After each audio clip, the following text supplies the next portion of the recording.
So welcome to Conversations for Charity for the month of December. I'm Christine Noble-Seller, and I'm your host and the creator of this monthly online series for animal lovers that features guest speakers. I live in Canada, as I mentioned. It's chilly here today too, and I work as an interspecies communicator, and I support families and animals in care and wildlife and nature. And this series is my volunteer initiative to support people, to support other animals by sharing information and resources from guest experts while raising awareness and funds for animal beneficiaries. So I'm very grateful for your interest and your support, and thank you for being here today, whether you're joining us live or you're enjoying the replay of today's conversation. So today's topic is about relating to our wildlife friends. And I'm delighted to introduce our guest speaker, Anna Breytenbach. She's a professional animal communicator who has received advanced training through the Assisi International Animal Institute, which is located in California in the United States. And she has been practicing for 18 years in South Africa, Europe, and the United States with both domestic and wildlife animals.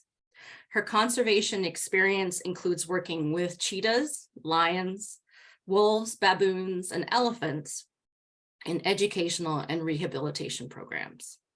Her goal is to raise awareness and advance the relationship among humans and other species on both a personal and spiritual level. Anna is also the subject of a documentary movie entitled The Animal Communicator, which some of you may have seen, which was released back in 2013. In Anna's communication and conservation work, she lives her personal mission of being a voice for the animals and the wilderness. Welcome, Anna. Thank you. Thank you so much, Christine. Great to be here. And thanks for all the behind the scenes work to gather a tribe of conscious humans and all the admin that it takes to make something like this manifest. Really appreciate it. I know you do it for no profit, no commission or anything, and 100% of the proceeds from people participating and watching goes to animal causes. So thank you. Yeah. And in this case, the proceeds today, Anna, from this conversation are going to be donated in full to support you with your work with animals. Can you maybe, there's a three-pronged question, but I think it will flow and I can prompt you if you need. Why is this work so needed? And why are you so passionate about it? And if you're able to, can you share with us an example of something you've done recently? Well, luckily these days and in recent decades, in fact, telepathic animal known and popular to those who are willing to stretch their belief into the sort of quantum physics of it. But it's usually applied to pet and animal behavior scenarios in terms of domestic animals that we live closely with. And that's indeed how I started out as well. Consulting with pets around lifestyle, behavioral, medical, veterinary issues, behavior, etc.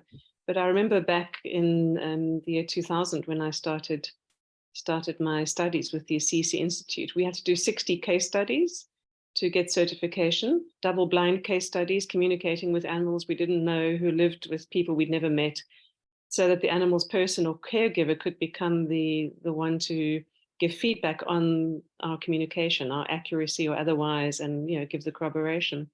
And I remember early on saying to my mentor, Dr. Jerry Ryan, who left her body just a few months ago, I remember asking her if I could please include a lot of wild animals in my consultations, my case studies, because I'd already been volunteering in conservation education by then. I was trained as a cheetah handler.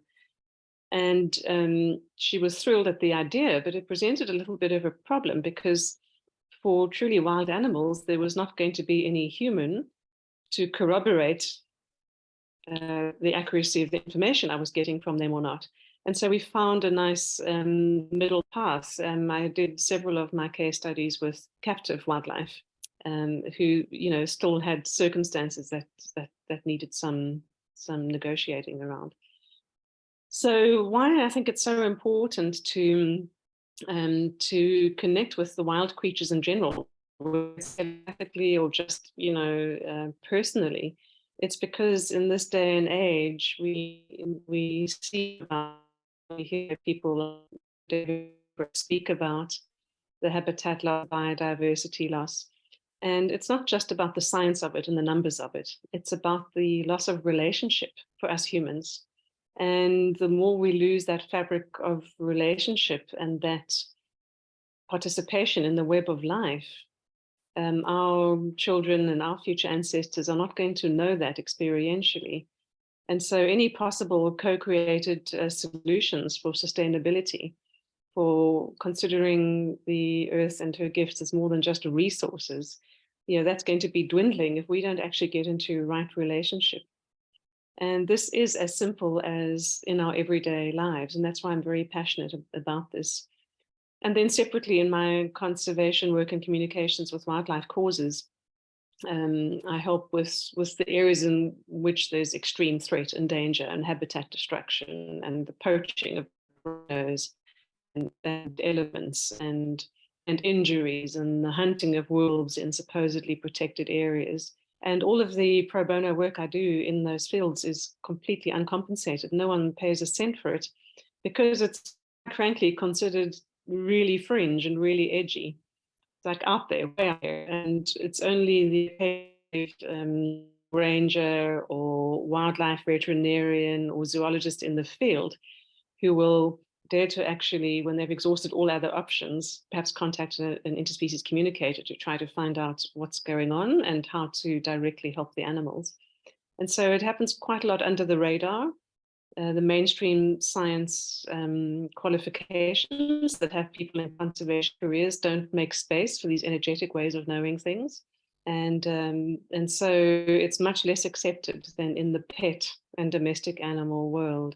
And that's why I feel particularly called to help give voice to those who are even more voiceless, the wild ones. Great. Is there an example of anything you're doing right now that you would be able to share with us, Anna? Yeah, there's an island just off the coast of Italy that has some sheep species, a native sort of wild living sheep species called mouflon. And elsewhere, like in Sardinia, they are afforded protected status by the government, and that should apply also on this island. But the authorities have decided that they are a pest because they've moved out of the demarcated reserve area. There's no fences or anything. And naturally, they need to feed. So they're moving across the entire island.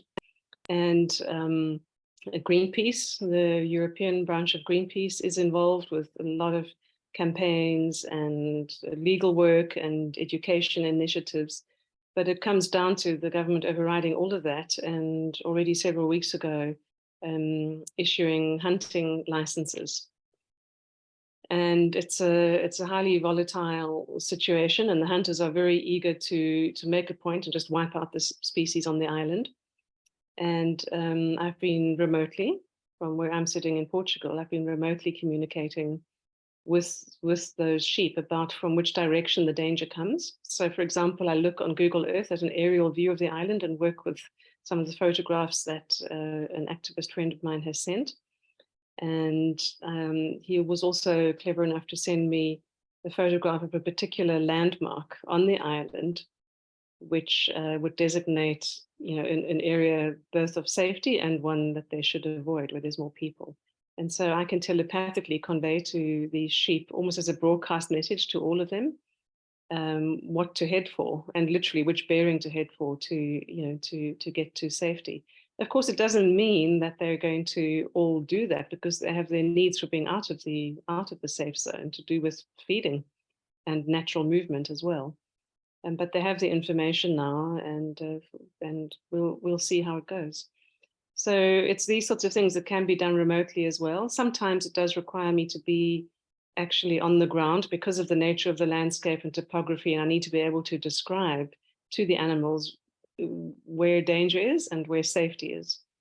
but sometimes, topographic maps or other features of the landscape can help with this. Last year, I was able to telepathically guide an elephant who had broken out of a reserve and strayed far for about 4 or 5 days. I was able to guide her back along a dry riverbed to the safe zone, and the government had given a deadline, an ultimatum of 2 days later. If she wasn't back, then they were going to go and kill her, and she made it back. Thank you for your work and sharing this example, and we're grateful we can be here today and support you and all that you do. So for everybody that's here today, I just give you a bit of housekeeping so you know what to expect, so you can make the most out of today's time and conversation. So I'm going to be turning this over to Anna shortly, and she has a prepared presentation with a few slides. I'm going to ask that if you have any questions or comments, just jot them down. There will be an opportunity for you to bring them forward. I will close the chat at that time so that it's not distracting to Anna. Once Anna's done her presentation, she's going to take us through a guided meditation. And after the guided meditation is over, I will open up the chat and I will invite everybody to join in the Q&A so you can join in the conversation with your questions and comments, and I'll let you know how you can do that. Okay, so, and then when the Q&A is done, we will wrap up with any news that Anna would like to share or any message. Lacra, I see your hand. I'll be with you in just a moment. And a reminder of what to expect after today's conversation with a group goodbye and thank you. So that's today's format. So Lacra, I'm asking you to unmute. You have a question about? Maybe I did not understood. Yes, I had a question, but maybe in the end, after all you have prepared is done. Yes, so, that's I don't great. want to interrupt. Sorry. Yeah, sorry for no, that. that's fine. Just I'm glad that you're clear. So Anna's going to present. We'll do a meditation, and then I will open up. So there will be time for your questions. Thank you. Okay, well, without further ado, over to you, Anna. Looking forward to your presentation. Thank you so much. Well, the title of today's exploration is relating to our wild friends. And I'd just like to take some little moments to explore how easy that is. I know a lot of these monthly offerings have been dealing with the topic of animal communication, and I'll be bringing some of that in as well. But really, I'm going to be speaking about our state of being as a human in any environment, our state of being, and how to work with that, how to have the self-discipline and a growing awareness of how to be in a good way, even just right outside in our own backyard, in a way that can make us more receptive to any communications, but also just much more able to enjoy the presence and the company of the wild ones. And I'd like to start out by just saying we need to be very mindful that we, the human, often come with our ideas about what connection and companionship looks like. Unfortunately, a lot of us humans tend to think that that means having to touch an animal or to be in particularly close physical contact. And those would be very human ideas of connection, and particularly for the smaller creatures. You can imagine they would want, nothing to do with big old grubby hands reaching out to them. We're so much bigger than them, and we do pose a threat. Plus, all of our busy minds and our sensory stuff, our smells, our sounds. So this very important starting point is to acknowledge that connection and even communion has got nothing to do with physical closeness. If physical closeness happens, the animals wish, when they choose to do something or to move closer, then that's a wonderful bonus. But there's nothing at all saying that we have to be physically close to telepathically communicate or to enjoy the company of another. So with that said, I'm just going to switch to a couple of slides that speak a bit about these ways of being that we can generate or focus on that allow us to relate to those around us. And also remember not to make some fantastical concept about connecting with the wild. It doesn't mean you have to travel a far distance to a wilderness area to see, in Africa, the big 5 species, or the white spirit bears, or the wolves. Wild is wild. Wild is wild. Wild is the carpenter bees or the insects living in your woodpile. Wild are the mice and the rodents and the insects out there. And all of life is sentient. All of life is sentient or self-aware and has their purpose and their roles to play in this amazing orchestra of life. So let's not fall into the trap of imagining that any creature is less intelligent than another, or of less value. All of life has its unique expression individually and collectively, and every species has its intelligence and its role to play in the bigger picture. Like I say, this great orchestra of life, a role far beyond what science has managed to describe or find out about their functional lives. So I'm just going to share a screen for a moment of a couple of slides to illustrate some points. So just bear with me while I bring that up. So I'm just trying to get to the correct menu that we could all see it full screen.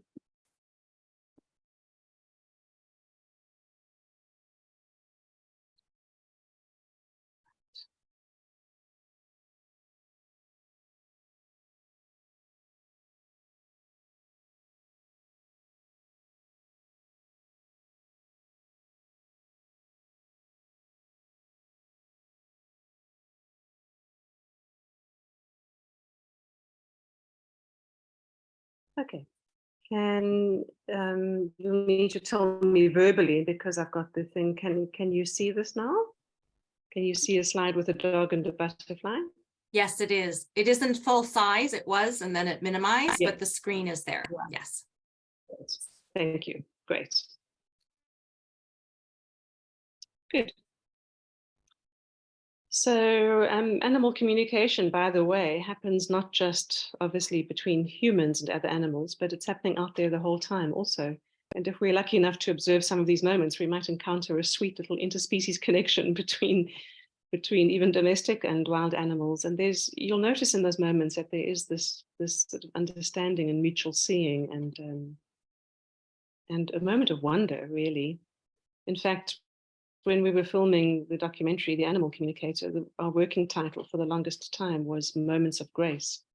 And we would have liked it to stay that way, but eventually the company who funded its production insisted on the alternate title, a lot more boring in my opinion, because truly these moments of communication and connection do feel like moments of grace. So when we're going to be connecting with another, whether it's to go into a telepathic communication or just sharing some companionship, it's very important if we're physically in the presence of any space to pay attention to our states of being. And mostly that's about our mental and inner quietude, a sense of stillness within. This does not mean some complicated meditation practice, but if you do have a meditation practice that helps you quieten the mind, then it's fine to do that, or some yogic breathing or anything at all. But I just want to point out there's no requirement for this. It's not about a complicated technique or picking up anything. It's about just actually dropping. One of the easiest ways I know how to do that is to simply pay attention to my 5 sensory surroundings, because that brings us present. We are animals as well. And if we, with our bodies, pay attention to the sounds around and the sights and the smells, we just land ourselves in the moment where we are. And that's where these other creatures are. So we'll speak more about the attitudes of honor and sensitivity in a moment. But how we are going about our days is often in a very human manner. And research shows that we humans spend about 93% of our time, of our waking hours, not being present. We're either projecting into the future or rehashing something from the past, reviewing things or planning things. So this lovely little cartoon of a person going for a walk with their dog just shows the difference in presence levels. And the way the energetics of connection and resonance work is that for the fullest communion and the fullest communication to be possible, we literally need to be on the same wavelength. There's no accident to that little saying, that idiom. And to be on the same wavelength means to be congruent states of being. So best we humans just drop our mental stuff and come into these congruent states of being. Children are much better at this than adults, for short periods at least, but they're less busy in their minds with all the complexities of the adult world and all the structures and the cognitive things that we learn along the way. They're very engaged with their present moment. And no, parents don't pay me to hypnotize their children. This was a workshop I was running for kids, and we were sitting outside, as you can see. And while they were all in this soft state of openness and focusing on connecting with the birds around us, even the black cat you can see in the photo was drawn in by the attractive energy. And you'll know that cats of all species are very sensitive to human energies also. In fact, the more we try to reach out and grab them, the further away they run. And yet if we are truly still, they'll often come close. So for those who do have a spiritual practice, accessing this inner quietude might be something you're familiar with. Again, if you don't have a spiritual practice, I want to reassure you it's entirely our natural state of being. It's more about dropping things. And when that happens, amazing things can come about. Excuse the slightly pixelated slide here, but there's going to be a series. It's taken from one of the filming sessions. And this is myself with another animal communicator wandering through an animal park. And we were just not in any communication, just simply walking peacefully, when Craig captured on film this sweet dove coming to land first on my head and then flying across to her head.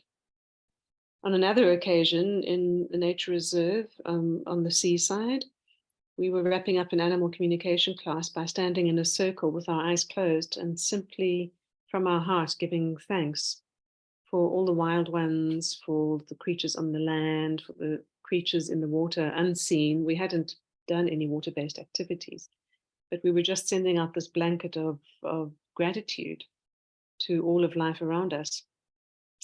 And something made me open my eyes, and I saw this wild sea otter who again had been drawn in by this energy and was so intrigued. And I allowed myself to step outside of the circle once the process had naturally closed.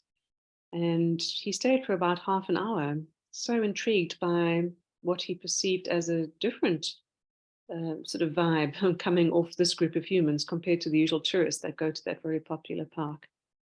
And it's not just that we were in a peaceful state. I also know that it is the gratitude that we were expressing. Again, when we humans go into nature, we're so often there as recreational users of nature. We want to take the photo or get the experience or have a moment. And those are all kind of extractionist in their feeling. Very seldom do we go into nature to simply be there unconditionally or to offer something, taking it one step further even. And this leads us to this matter of honor and reverence. These might seem like concepts, but they're equally as much states of being. I spoke about the gratitude a moment ago. But we do need to extend this reverence for creatures into a kind of equality for all that we truly believe. Unfortunately, in our human upbringing, we're quite conditioned in first world culture. We're quite conditioned to become scared of or to think poorly of certain creatures, like cockroaches or spiders, and typically those sorts of creatures that we don't want in our homes, as if we have sovereign rights to the territory that was originally theirs to start with. So this is just how our conditioning works. And I see no reason why we should go around killing any animals just because it's inconvenient for us to have them around. When it does come to malaria-bearing mosquitoes in Africa, for example, I will always use repellent techniques, the certain creams or things on my skin. but I won't actually kill anything just because it is alive in a space I don't want it to be. I mean, really, who put humans in charge? Who says that we deserve spaciousness and freedom more than the others? Of course, it gets complex because when humans have built up in areas, then things are out of balance, and there might be proliferations in certain seasons or in certain years, proliferations of certain species that we humans, by the way, have also come to refer to as pests, a very judgmental word, or like we refer to the plant species as well. There's a whole host of plant species whose names we don't even know or ever care to learn, even if we're avid gardeners, because we consider them weeds. Again, a very judgmental word. So here's an opportunity for us to really regard everything as an aspect of creation without our ideas about it. And that's how we can truly get to know them, very, very directly as well. And again, this reverence comes about entirely naturally. There are so many wild animals that are still considered only as a resource for humans. Wild animals for meat, the wild animal trade, for their fur, the pelts and the fur farms, the foxes, the mink, the list goes on. And of course, the very unfortunate practice of extracting animals from the wild for human entertainment as well, into aquaria filled with dolphins and whales, or zoos, thinly veiled behind the excuse of it being for conservation benefit, which it really never is. So how do we come into relationship with wild animals then? I'm not saying don't go to a zoo. Perhaps choose very wisely. Choose very wisely which places you support with your entry fees. Do a lot of research. Make sure they really are ethical in how they are treating the animals and giving them the best possible enrichment and as natural as possible in their lifestyle. And there's nothing wrong with going to places like this with the kind of mindset and the heart that you will have. In fact, those animals can benefit. Again, experiencing you is slightly different to the usual gawking or photographing masses. But the things we're here to speak about today is really about getting into really in our own backyard, connecting with our wild friends, because you have them all around you and they know you. They know your habits. They see you often coming to and from home or to or from work or at the bus stop that you go to. And we just don't see them. We haven't become aware of them. Not that we need to see them. But if we are going to be walking out into a little natural space, into the woods or sitting quietly in that park, we do need to be sensitive to the physical considerations as well.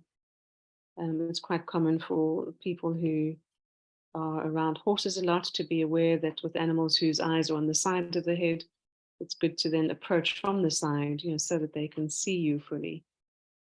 Clearly this isn't a horse, but I treat elephants the same way. On the occasion I've had to work with elephants in captive or nature reserves, obviously not purely wild.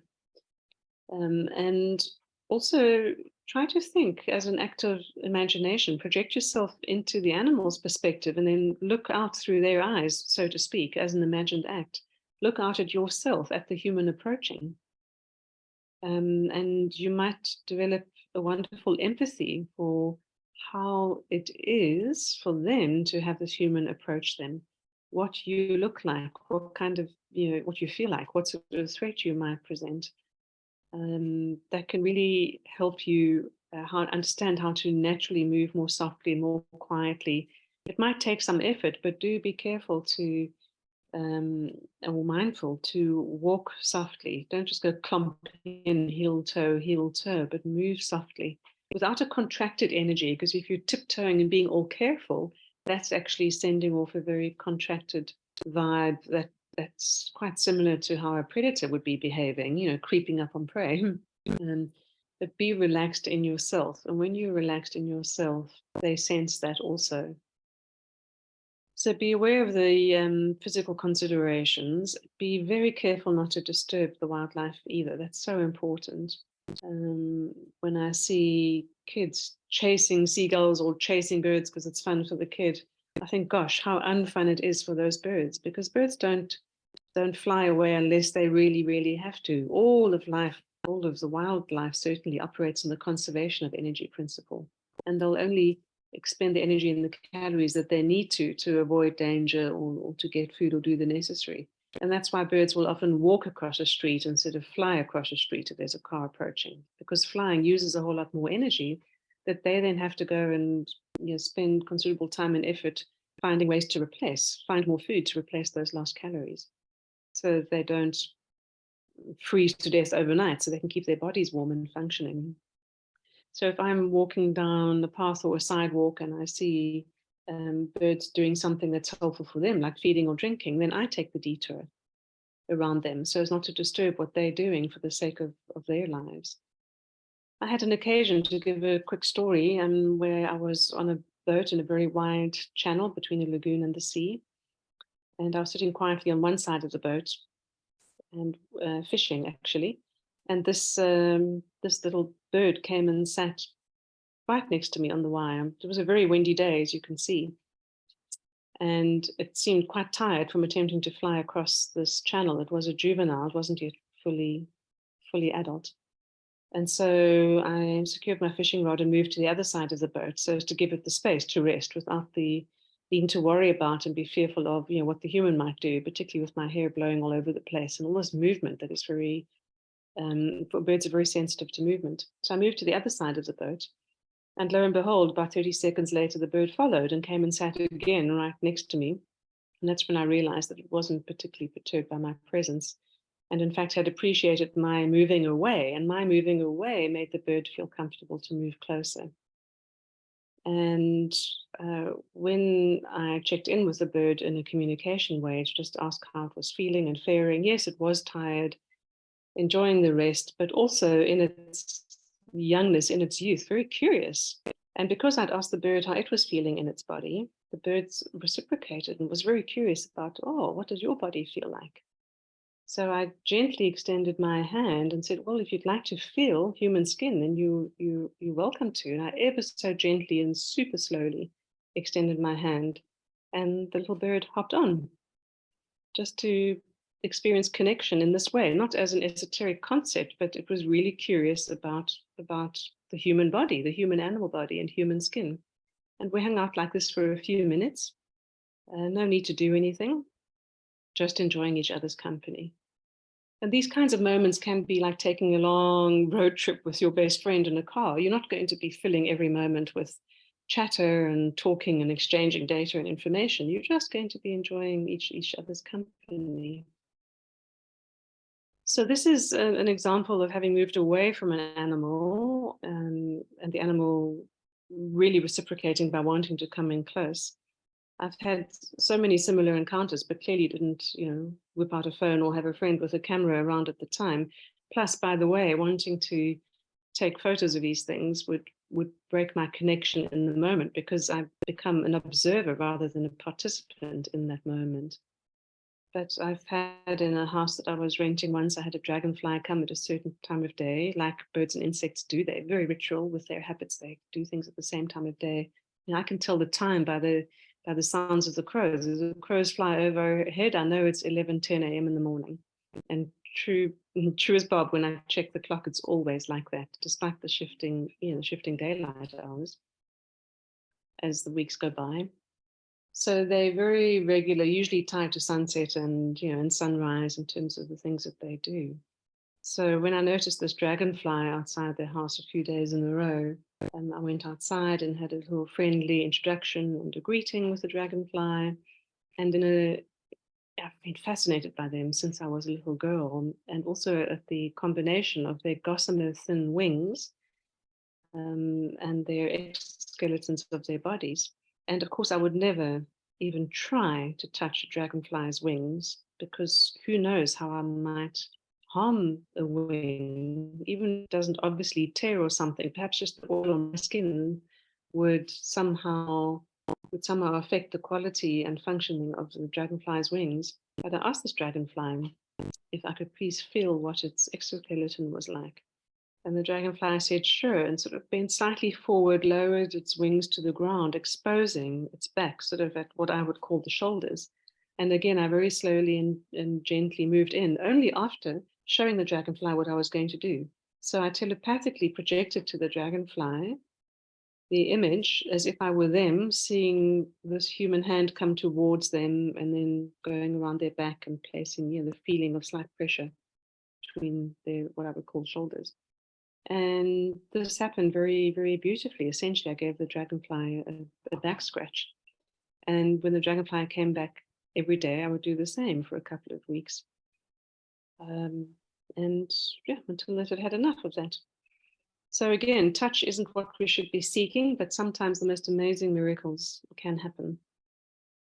We speak about these moments of connecting, relating to our wild ones. So far I've spoken about animals, but let's not forget the non-animal aspects of the wild. Let's not forget the elements and the soil in the garden. Let's not forget the various plant species. Let's not forget the amazing diversity, even in a vegetable garden or a vegetable patch. And when we have respect for the beauty that each aspect brings, they really feel that. They absolutely feel what we are broadcasting. They don't attach meaning to it, but they feel the spirit of it and the heart of it. My Nature Connection mentor, John Young, speaks about in his research in anthropology and his coming to know many, many of the indigenous cultures, mentoring practices, and what was common in their old stories. And he found that a lot of people, particularly in Southern Africa, the San Bushmen would speak about when you are in an area, even if you're nomadic and moving through, the first time that you notice a little spider or a little beetle, just noticing them, there's a little thread, a gossamer thin thread of connection that is made with our awareness. And they know that we are awareing them. And that little piece of cotton is laid down, energetically speaking. It's that thin. And the next day or a few days later, we may notice that beetle again. And in just acknowledging their presence, another little cotton thin thread of connection is made. And pretty soon, the more we acknowledge and even greet these creatures, the thicker and thicker the ropes of connection get. They become our relationship bonds. Let's not make this only an intellectual exercise. Let's not only think about how we're moving our bodies and being sensitive and being gentle and being quiet and being present. Let's also get into the communication. Let's send an energetic greeting. It's going to have nothing to do with human greetings or need to be polite or follow some sort of etiquette. Whatever authentically arises in your heart as a little greeting, a heart connection, and a feeling of, I see you, or just hello. That's extending your heart space towards them. And that puts us, the human, back into relationship with the fabric of life all around us. So these are some ways I encourage you to explore moving about in your days. I'm sure you'll have a very, very rich experience with the little critters and creatures that are cruising around within a few meters of your door. Don't forget those that crawl underground. Don't forget to look up and connect with those in the sky as well. It's so beautiful to become reacquainted. And I've been so blessed to feel like many of the creatures have allowed me back into their community of being. It's been such a joy, and I hope that you can share that as well.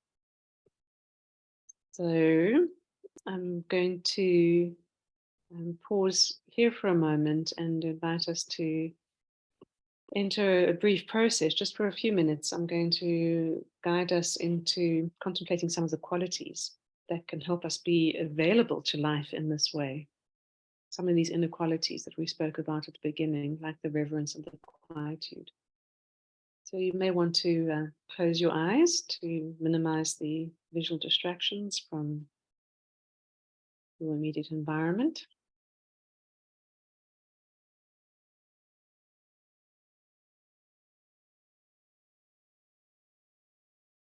And without any effort at all, just become mindful of your next few breaths, the natural rhythm of breathing in and breathing out.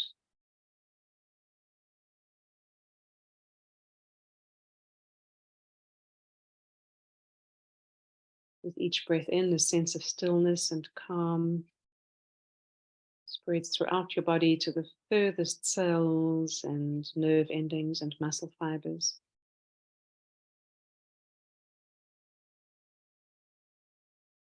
And each breath out just simply takes along with it anything at all that doesn't serve the moment.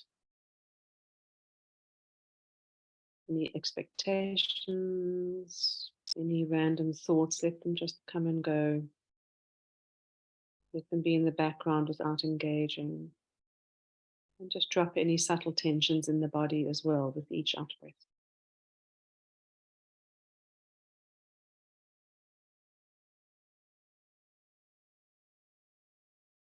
And imagine now that you are sitting on the earth in some place known to you, preferably quite close to where you are right now, just outside.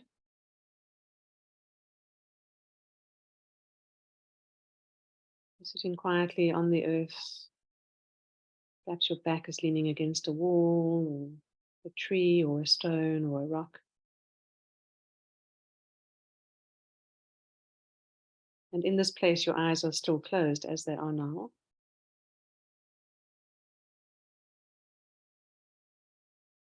But there's a beautiful, soft feeling in your animal body.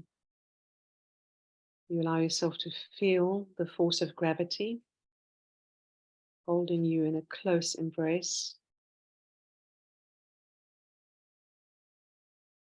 holding you safe and secure as an earthling against the mother's surface.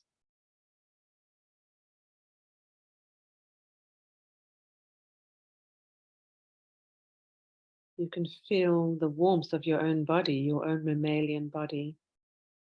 You are aware of this subtle radiation of heat coming off your body into that outdoor space.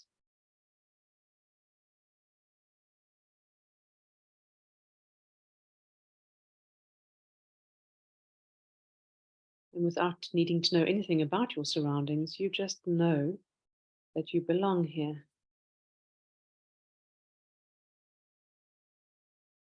There's a sense of great ease in your body.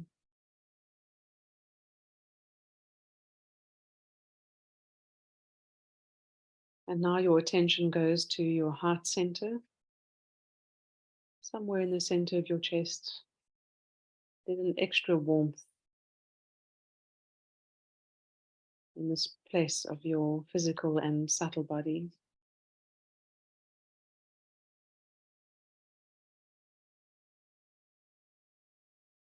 And with the softening of the heart center, you also experience an expansion in all directions. Your heart field is simply expanding in your chest at first, and then beyond the skin boundary of your body,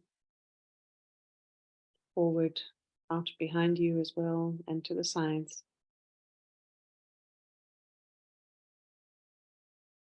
Visualize your heart field expanding even further.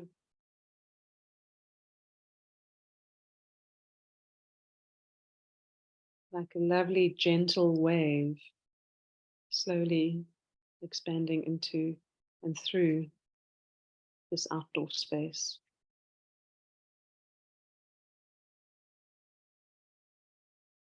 It's not only the edge of this heart field that is expanding, it's the entire field that is expanding in all directions, as well as downwards and upwards.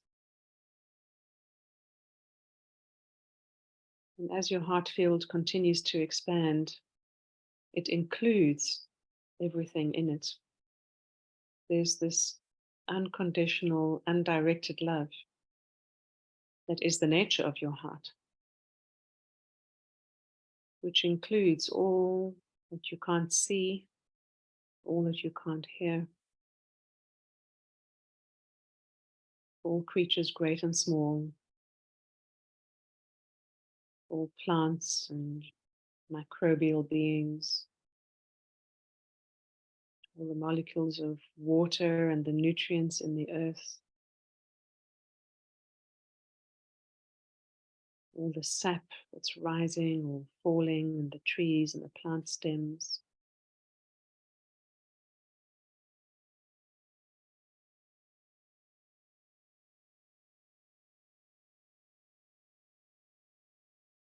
this feeling of soft inclusivity is infinite.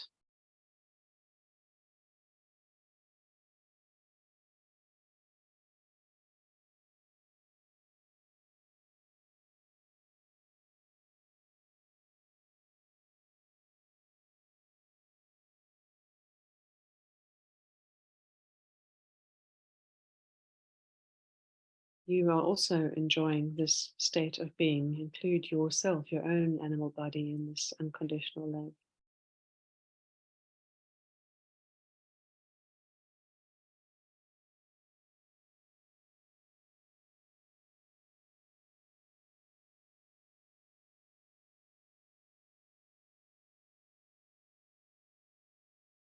And residing in this state of expanded heart awareness, we're going to bring one mental sentence to the picture. With it, we're going to have a feeling of soft invitation arise. And the sentence and the invitation is simply this: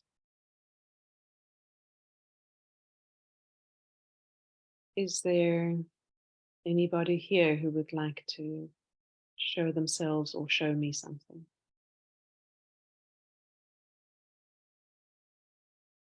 Is there anybody here who would like to show themselves or show me something?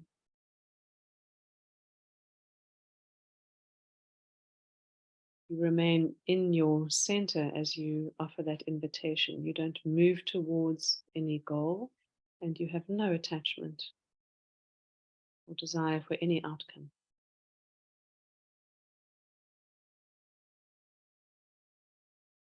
It's an open embrace of invitation.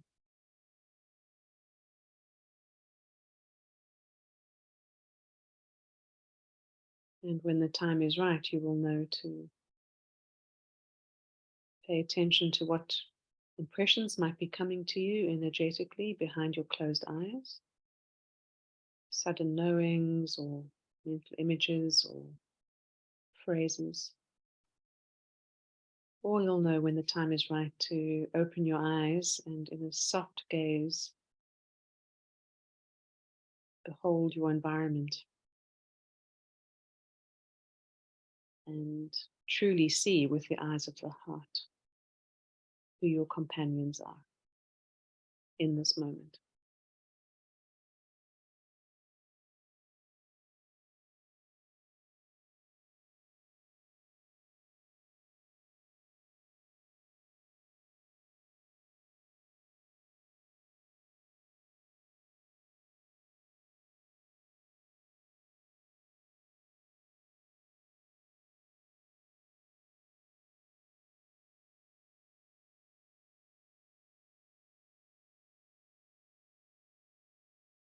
I bless you and all your adventures with fellow beings outside the walls of your human spaces.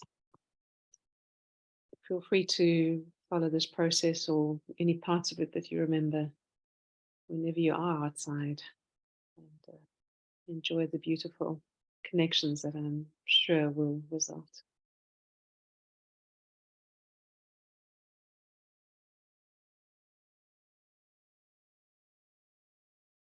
Back in this present moment, it's time for me to hand back to Christine.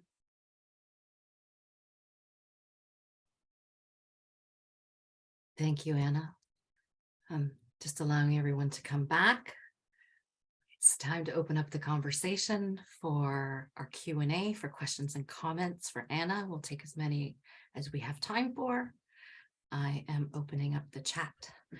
So there are two ways you can participate, depending on your comfort level. If you would like to speak to Anna directly, I'm going to, on video or audio, whatever is comfortable, I'm going to ask you to raise your digital hand.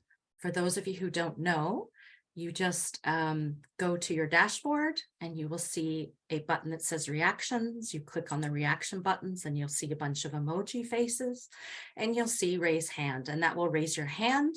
I will call upon you and ask you to unmute at that time. And if you're more comfortable, you can put your question in the chat. Again, on the dashboard, there will be a chat and a column will arise on the side, and you can either send it publicly or to me directly, and I will share those questions with Anna. So, okay, we have 3 hands raised. So we'll start with Lacra, Rebecca, and then Kitty. So Lacra, go ahead, please. Hello, I want to be as short as possible. First of all, I want to show my gratitude and appreciation for the great work that Anna is doing regarding the animals and also opening our awareness. So I can't find my words to express the love and the joy and the gratitude for her work. And my question would be, I know from her work and reading others' stories that animals also have a huge wisdom, and sometimes they are healing the earth or healing us, or I do not know, following the ley lines or doing energetic work and so on.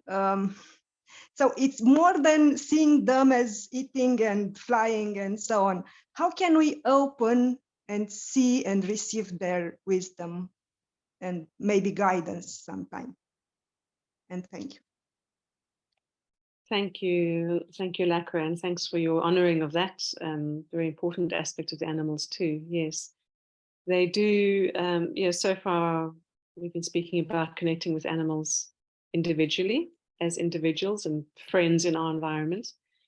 But the amazing thing about non-human animals is that they have their individual lives and their individual consciousness, and they are also very consciously aware of their species' collective consciousness and tapped into it.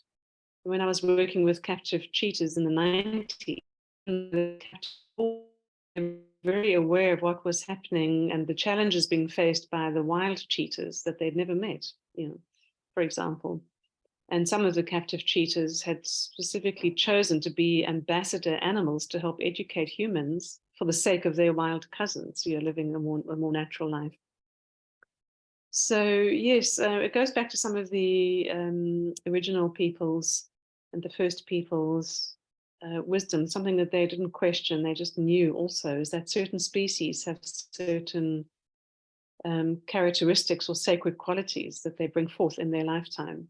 And this is not to make a metaphor or a human symbol of it, but loosely speaking, it's tough to sort of paraphrase native wisdom, because that is also completely vast and a much more complex and higher system than we modern humans can comprehend. But loosely speaking, they would believe that an animal had incarnated into a certain species body in a particular lifetime to bring those gifts to the world at large. So let's go back to cheetahs.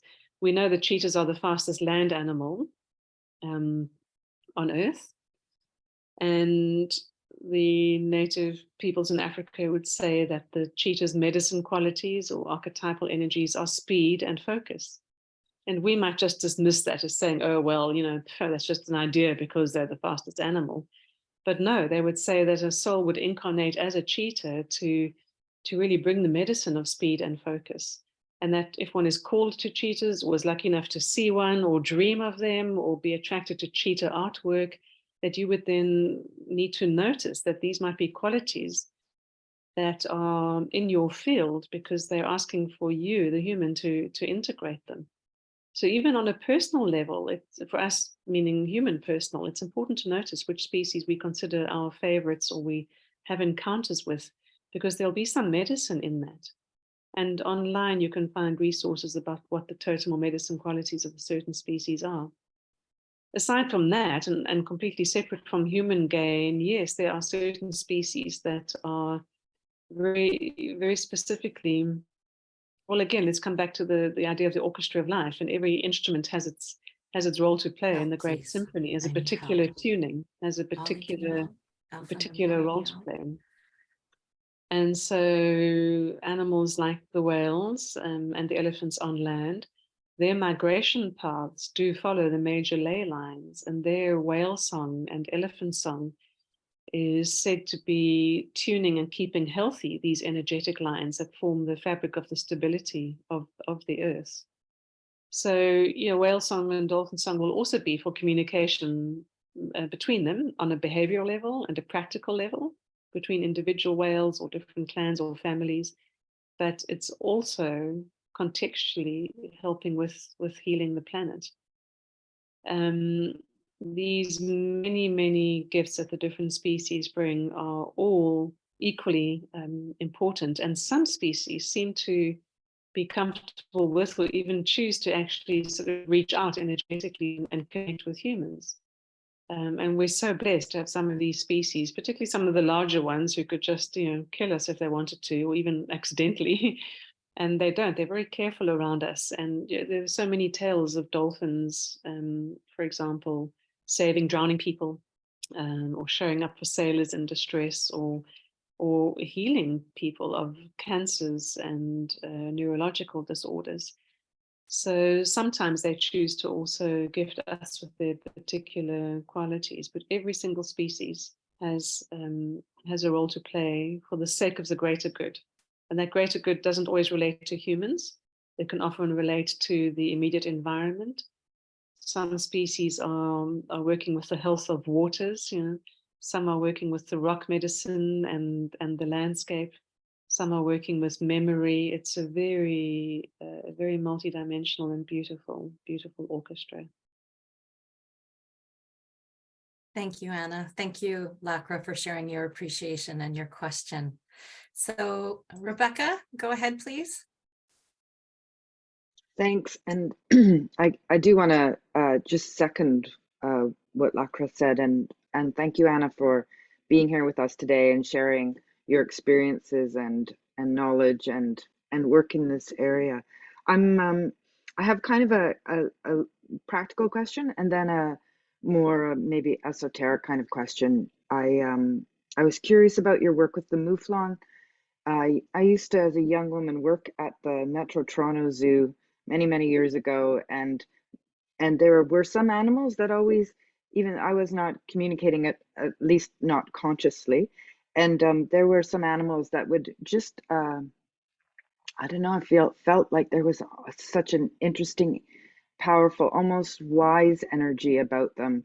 And the mouflon were, one of the sheep species I worked with, and I always felt their presence in a recognizing their personhood in a way. It, like, for a young woman who had no sense that animals were anything but what science told me, little machines. I sensed that about them, and a few other species really spoke to me. But so I'm curious about one, how you connected with the mouflon. Did you have an image that you worked with from one animal to work with the herd like that? And then so that was my practical question. And then I guess the other one, well, was just about that experience of specific animals. And then maybe it's just my own sort of personal connection to them. Maybe they all have that, like, and somebody else would have been attracted to a different sheep herd. I don't know. I guess that's my question. It's sort of loose and out there. Great. So thank you for that, and for your cat companion who's visited your desk as well. Yes, sheep are particularly cognitively intelligent, which is the way that we humans like to measure intelligence, cognition and function and so on. And then we pretend it's about brain size or ability to learn a human language. I mean, Coco the gorilla learned over 2,000 American Sign Language words, and even use it to sort of fib, like sit on the carrot, and then the researchers would come in and say, "How was the carrot we gave you for dinner?" "Oh yes, it was great. I'm hungry. I want more." So, but coming back to sheep, totally acknowledging, like you've said, sort of science and that will only tend to acknowledge animals' intelligence based on how we measure it or how we view them. So within that scope, even science has acknowledged how intelligent sheep are. I mean, sheep, there's been research experiments done with sheep in flocks and herds who live together and come in every day into the paddocks or the barns. And obviously sheep have friends and others they're not so fond of. And what they did was take photographs of all the sheep's faces and then place photographs above different entries to the barn, different doorways to the barn. And they would have a bunch of sheep then come in, and you'd see these sheep coming from the day, and they'd look at all the photos and they would choose to go through the gateway that had the photos of their friends. And they didn't want to go through the gateway that had just the photos, the 2D representations of those that they weren't so fond of. So there's sheep using facial recognition of photographs to make their choices and their decisions. To the mouflon on the island, yes, I asked for a photograph of a mouflon, just a general one, as a way to hone in my what will sort of open the gateway of me being able to perceive communication is my intention landing on the being or the group of beings that I wanted to. So it's like tuning into the particular signature frequency of mouflon, and I didn't know what a mouflon looked like. And having a photo of just one allowed my intention and the power of intention alone to sort of dial into mouflon energy. So again, just one representation of. And a lot of the wildlife I work with, there are no photos for. If somebody's worried about a leopard who had a 10-day-old cub and hasn't now been seen, the cub hasn't been seen with the mother, for the last week, they don't have a photo of that leopard, but they can tell me where she was last seen or what area she's in. And another defining characteristic is her having recently given birth, or having a 10-day-old cub. So whatever our unique characteristics become almost like a way to triangulate in on that particular group or individual animal. So with my intention, I then imagined mouflon generic, and then the actual island. And that was good enough to reach those mouflon. And then it became like a group of them. I would communicate the dangers and the possibilities and the time frames. And I would just wait to see what I got back. And I would get back responses that were sort of in the spirit of we, like, well, we need to eat, or we need to move. We need to follow our present moments. It wasn't one sort of spokes mouflon. So yes, just having a photo of, or an idea of, or a specific geographic location is enough to reach them in the span of all possible beings I could be tuning into. It's a bit like a tuning knob in an old-fashioned radio set. And the matter of why you were particularly drawn to them and noticing them, I don't think it's because they're more or less intelligent than any other species at the zoo, but there must have been some resonance there, just some resonance energetically between you and them, between your intrinsic gifts and strengths, perhaps. So this matter of being attracted to certain species doesn't mean it's a lack that we need to learn from to integrate those qualities. It could also be that we already just are really quite congruent and sort of resonating like that. When I lived in Seattle for a couple of years, and the SPCA in British Columbia and Canada had seized illegal cheetahs and dumped them at the Greater Vancouver Zoo in Aldergrove, who didn't have space for them, didn't have any enclosures left. And one cheetah was blind, and anyway, long story short, they locked the leopard in the outdoor part of his enclosure and kept the indoor, in the cat house, the indoor concrete for the cheetah. Tiny, it's like the size of your average guest bathroom, as you'll know. And this went on for 8 months, and this female cheetah was just walking in circles in the end, just near demented, while I was raising funds, which I eventually did, to build her a large 1-acre enclosure that the zoo did. But in the meanwhile, she was just going stir crazy. She couldn't see beyond the wall. There was no window or anything. And so I went up every 2 or 3 weeks to leash train her, to walk to a leash, so that I could at least get her outdoors and just give her some sensory stimulation. And that was successful. When I went up, though, it was always the giraffe and the ostrich at the zoo that would make a special effort to come and connect with me, not in person. Physical touch wasn't allowed, but I was somehow always more attuned to them. And I reckon it's because I'm from South Africa, I am South African, these were the African species there, and there was this kind of resonance. We're from the same place. We had the same earthiness in our bones. We knew the same climates. We were raised by the same, Mother Africa. And so in that case, for very practical reasons, the ostrich and the giraffe were my sort of besties at the zoo. Thank you, Rebecca, for your thoughtful questions. Katie, I'm going to ask you to unmute, please. Okay, thank you. And Anna, I also echo the sentiments of Lakra and Rebecca. Thank you so much. This has been so amazing. I can't wait for the replay. I unfortunately had to join late due to a conflict, but so excited to be here. And thank you for your wisdom. And Christine, thank you as always for putting these conversations together. So amazing. I want to thank you for bringing up the insects and the trees and the fauna, the grass, everything. I'm probably going to get emotional. I have a hard time cutting my grass because I feel like it's a war zone for the insects and the grass. And typically I commune and say, I'm about to cut the grass, everyone seek cover, find a safe place. And one time I didn't. It was like I wasn't in touch with myself. And I am getting emotional because it was so hard to witness. I saw, as I was cutting the grass, I saw this spider with an egg sac on it and a beetle scrambling. And it was just like, it was devastating to witness. And I had to stop cutting the grass at that time. But do you have any guidance, time frame on how to speak to them? Like, do they need more time to seek cover than just like, hey, I'm coming out to cut the grass, run for cover? And is there anything else that you would recommend to speak to nature in general as you're out there destroying their environment, is what it feels like to me.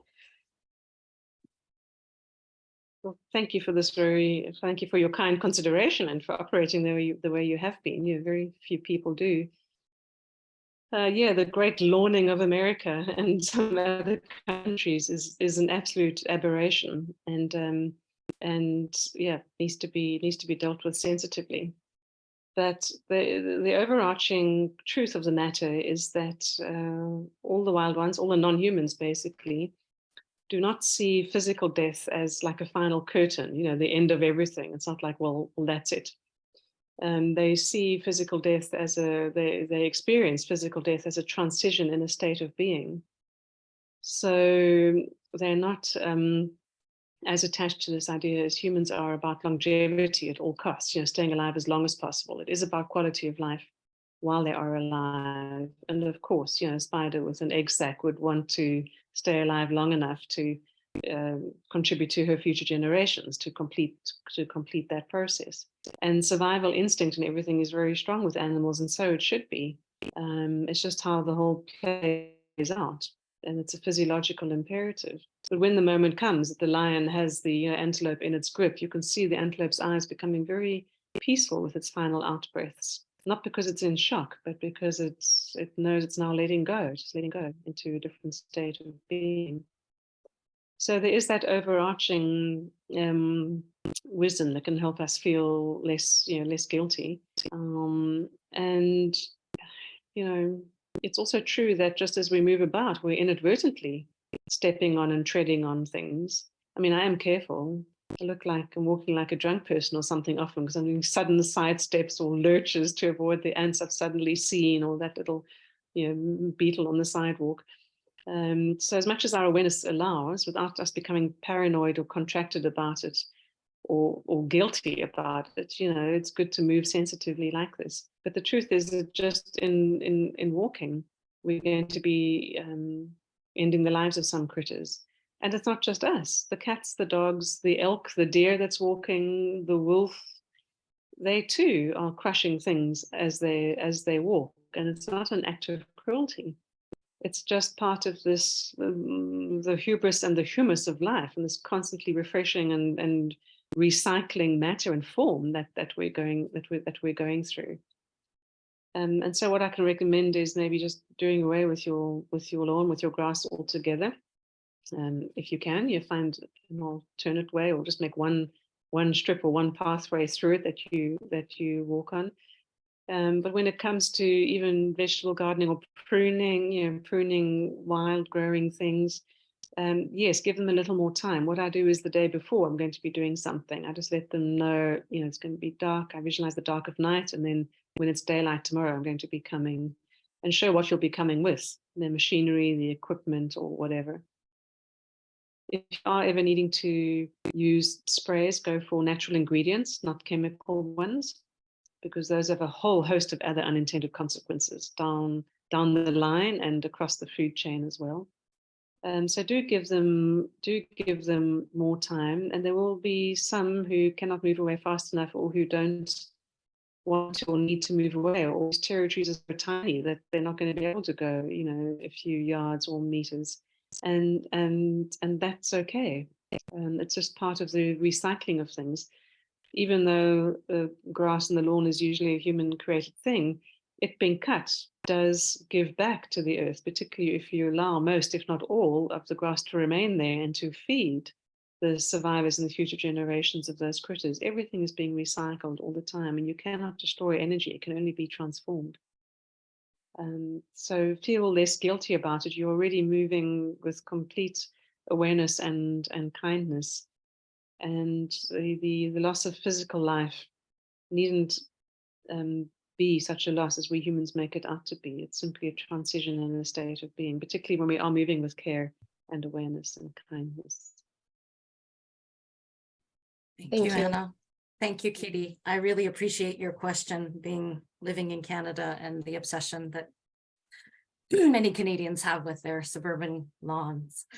So there's a couple of things in the chat. I'm going to hold on to them because I think we're naturally going to segue to them. So Lacra's question and Rebecca's announcement, I think, are going to be woven in naturally. So before we wrap up today, Anna, do you have any news that you want to share, or a message for us before we close?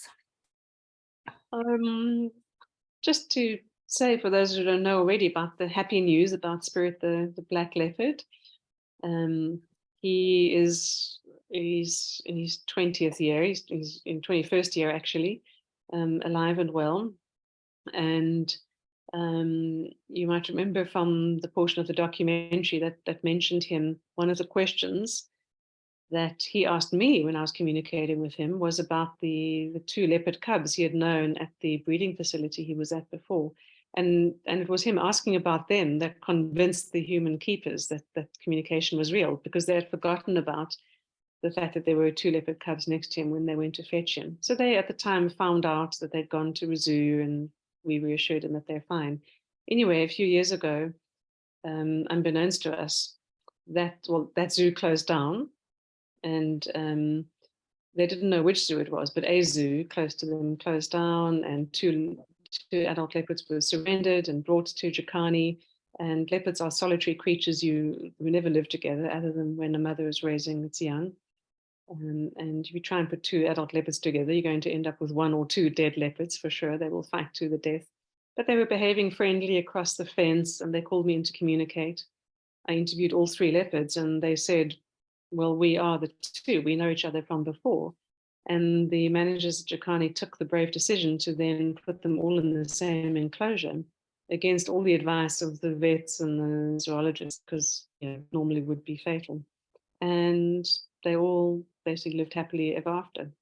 One of those leopards has since died of natural causes. And this is where we just have to acknowledge that something bigger and more mysterious is at play. It was only 6 months after this, when they had to do the paperwork and the permits and everything belatedly, that they followed the paper trail and discovered that these were the same 2 leopards from before, as a way of proving what had come through in the communication.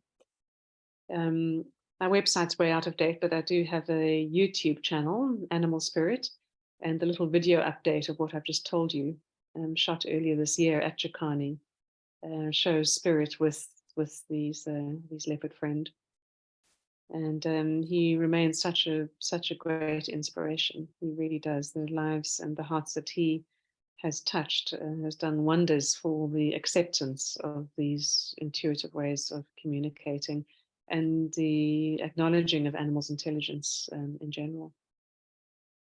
Thank you for that update, Anna. I'll be sure in the follow-up email to include all that information for people to see if they're not able to find it today. I'm just going to reference two things in the chat. They kind of go hand in hand. And then I'm going to share about next steps as we close. So from Lacra, she says, is Anna, I'm going to read them both, Anna, because I think they answer each other. Is Anna planning to share her wisdom in a workshop or online session in the future? And Rebecca adds that Anna is the keynote speaker for the Multi-Species Research Symposium held by the University of Saskatchewan here in Canada in May 2023. So for those of you who don't know about the Research Symposium, I will include a link. Several of us here attended it, the inaugural one last year, and it is open to everyone. So Anna, is there anything else though that you're attending or offering that we might like to know about? Yeah, not at the moment. And the dates for the May Symposium are the 8th to the 12th of May. And I no longer do the so-called entry-level weekend workshops. However, I am leaning into 2023 with an idea of possibly a retreat or two scattered here or there. I just have to be mindful of travel and my own physical body's vulnerabilities around travel. I'm based in Europe at the moment, so we'll see what that brings. And I will, with my colleague, Brad Laughlin, who's a spiritual teacher on the matter of us being really in our heart-based intelligence, heart-based awareness, we'll again be offering our online course for the love of animals. It's a 6-module online course. We will again be offering that somewhere around the middle of next year, once we've got all the platforms and the software things in place. That's not a how to communicate with animals, although one of the modules does briefly review that. But it is a deep dive into how to come more solidly into witness so that we can discern what is our stuff clouding the communication space versus what is directly coming from the animals, how we can work with matters of guilt or upset or emotions that we experience, and how we can truly come from a much more inclusive and expanded heart space. And this has been the personal work for me, really, the inner work. Has been in clearing myself of beliefs, prejudices, upset, particularly in my activism work. It's really the work on self that makes for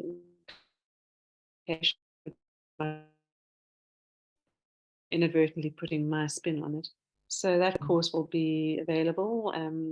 For those who wish to sign up to my newsletter, it's easy to do via the website animalspirit.org, and then you will get notified of that. Great. And then all these links will be included in the follow-up letter. So I'll tell you next steps before we wrap up and say goodbye and thank you. So tomorrow, 24 hours after the live event, check your email inbox for my follow-up email. If you don't see it, check your spam folder. So it will have the replay. So for those of you that came in late, you can watch it. For those of you who would just like to enjoy Anna's meditation again, or go through it again, you can.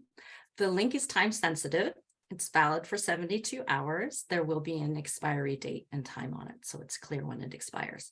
And thanks to Anna for her permission. You are welcome to download the replay and keep it for your own personal reference. Thank you. As I mentioned already, and the links that Anna has shared will all be included. So you'll have them at your fingertips if you want to sign up for her newsletter, find out about how to sign up for the multi-species symposium in May, and anything else that I can think of will be in that. So it's all there. We have raised $500 Canadian today with the 20 people that registered, and a public replay of this will be available 1 week from today for $20 Canadian. So if you have animal loving friends and family that you would like to share this with, please know that the full proceeds of the replay will also go to support Anna's work so that they can also benefit from this beautiful, intimate conversation. So it's time to say thank you, Anna. Thank you for joining us from Portugal for this. I'm getting all kinds of, I hope you're seeing them in the chat. Thank yous for your time, your presentation, people know you and your work and your dedication. Thank you for your power of example and spending time with us today, and just magnifying what's happening in the world. And thank you to all your animal friends that joined us. Those of you that are here live and enjoying the replay. I'm going to ask everyone to unmute now, so that you can say a group goodbye and thank you to Anna before we close. Goodbye from Zoe and I. Thank you so much. Thank you. Thank Goodbye you, from Rebecca. Elba. Thank Bye, you. everyone. Bye. Thank you so Bye-bye. much. Thank Wonderful. you. Thank you. Bye-bye. Bye. Goodbye. Bless you all.